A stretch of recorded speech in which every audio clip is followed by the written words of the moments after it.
now, Peter? Yeah, we're ready to roll. All right. And if you can zoom in. Is he just going to talk? I think so. Ladies and gentlemen, can I have your attention, please? Can I have your attention, please? We have got a very special guest tonight. It's very dear to my heart. Shiro is a longtime resident of Loomis and a active member in the foundation, the South Placer Heritage Foundation, and a board member for the Blue Goose Event Center. And Dot has given me the opportunity to come in tonight and to speak to each and every one of you about some history of the Blue Goose Event Center and the town of Loomis. And it's short, but it is really interesting. So if you wouldn't mind just to give us your undivided attention for a few moments and honor Dot in her expertise, in her knowledge from the past that brings us today where we are. And it's my pleasure to introduce Dot Shiro. Thank you, Dot, for showing up tonight and being part of our event. As he mentioned, I am a board member for the foundation that started this whole thing here. Back in the gold rush days, as many of you know, there were a lot of people that made living other than gold mining, and one of those groups was the fruit farmers. They planted trees in this area, and they're starting with the construction, but I'm going to give you a little background first. The farmers, when they first started their fruit orchards, they packed their fruit on their own farms.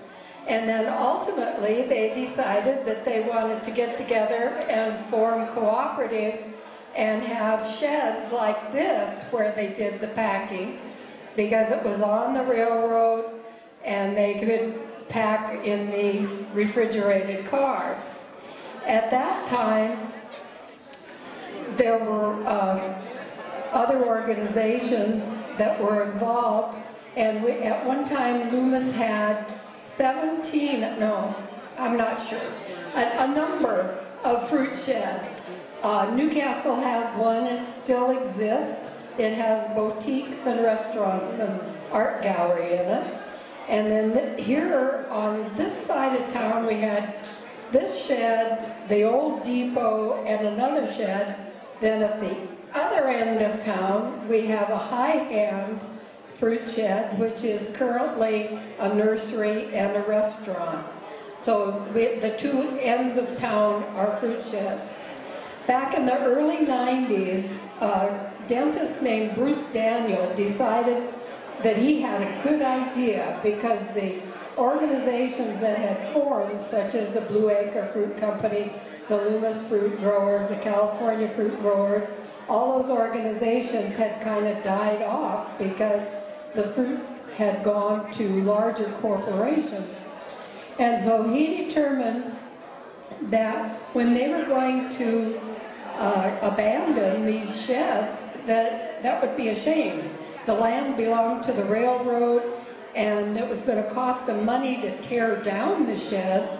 So he had this great idea, and he negotiated with the Blue Acre Fruit Company and actually bought, it sounds simple, it was a very long, laborious thing in the early 90s.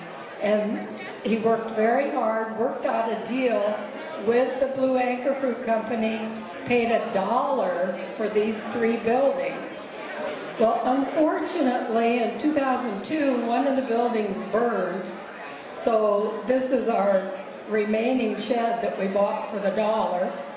And the organization that he formed was the Loomis Basin Historical Group. And they started the paperwork. And so Bruce Daniel had a lawyer and theatrical people and several people that were assisting him.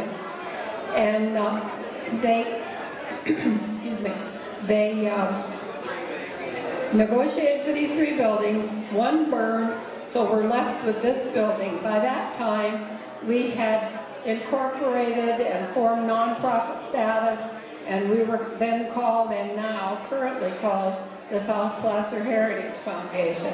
The South Placer Heritage Foundation has done amazing things. After that initial group, they drafted Hamid Noorani to come in, and Hamid was on the board, and they had about a dozen organizations that had representatives that also served on the board.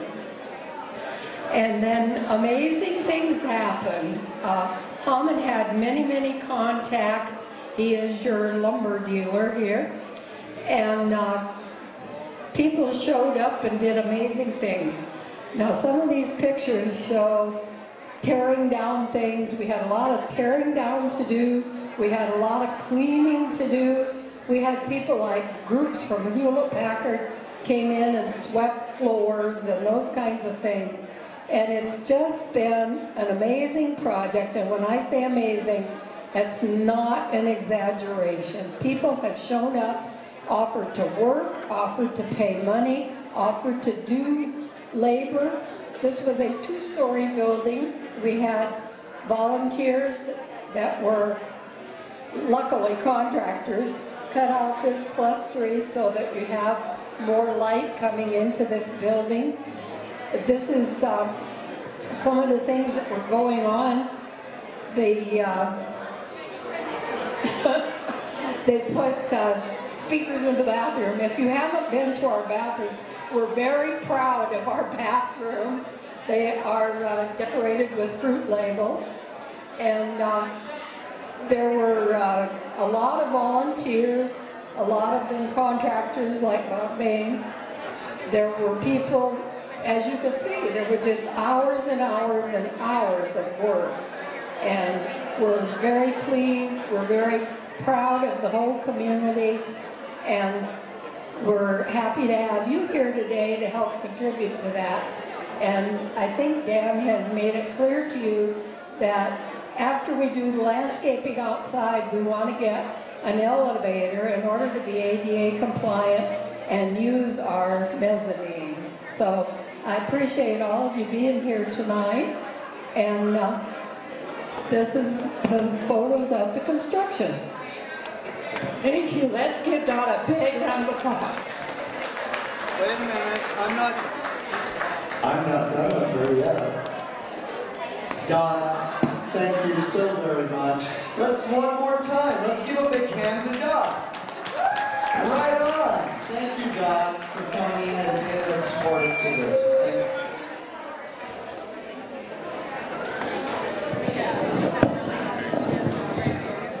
All right, what's next, Wendy?